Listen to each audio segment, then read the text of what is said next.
Аграрии республики начали обрабатывать зерновые и овощные культуры от вредителей и различных фитоболезней. В прошлом июле жук Кузька изрядно поел хлеба на чувашских угодьях. Так что в этом году землевладельцы решили сработать на опережение, чтобы не остаться без урожая. Лучшая защита – это нападение, считают аграрии Комсомольского района. Поэтому борьбу с полевыми вредителями они начали до того, как насекомых следовало бы здесь ожидать. Говорят, почти 200 гектаров яровой пшеницы и еще 40 озимой обидно было бы потерять из-за мелких жучков. Поэтому урожай обрабатывают специальными средствами, как правило, ближе к ночи. Работаем мы в вечернее время, когда температура падает. Выше 25 градусов работать категорически с пестицидами нельзя. На данном этапе у нас идет налив зерна. Самый опасный вредитель – это, конечно же, пшеничный трипс. Также это пьявицы, клопы.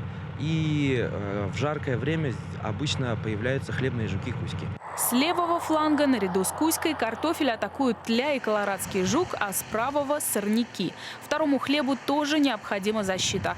Поэтому аграрии также в вечернее время обрабатывают его гербицидами, которые еще и не дают развиваться фитофторозу и альтернарии. В Комсомольском районе сегодня картофель занимает 680 гектаров. На картофеле продовольственных участках мы инсектицидную обработку, защиту от вредителей не делаем. То есть это делается только в семенных участках в целях защиты семенной продукции. Здесь дается у нас, защищается только от сорняков и даем питание. Гербицидами обрабатывают и свободные от посевов земли, чтобы в следующем году на них было меньше сорняков и личинок насекомых. Правда, сегодня, по заверениям специалистов Россельхозцентра, их быстрому размножению способствует установившаяся в республике жаркая погода.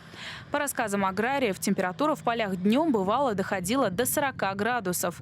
Людям плохо, а для насекомых это комфортные условия. Фитомониторинг на 355 гектарах показал, что на полях Чувашии, засеянных зернобобовыми культурами, развивается клубеньковый долгоносик. На горчице и рапсе – пилильщики, моль и цветоеды. А на полях, засеянных зерновыми культурами, уже встречаются трипс, тля и клоп – вредная черепашка.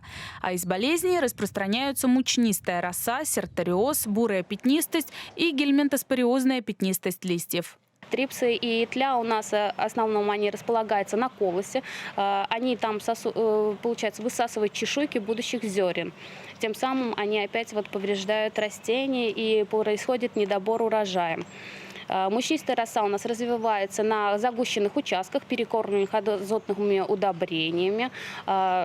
Септориоз и гельминтоспориозная пятнистость связана с погодными условиями. То, что бывают постоянно сейчас перепады. Днем очень тепло, вечером холодно и плюс еще холодные росы. Повреждения от вредителей уже заметны в южных районах республики – Батревском, Яльчикском, Комсомольском, Порецком и Алатырском. Специалисты Россельхозцентра обычно рекомендуют проводить обработку полей еще до посевов.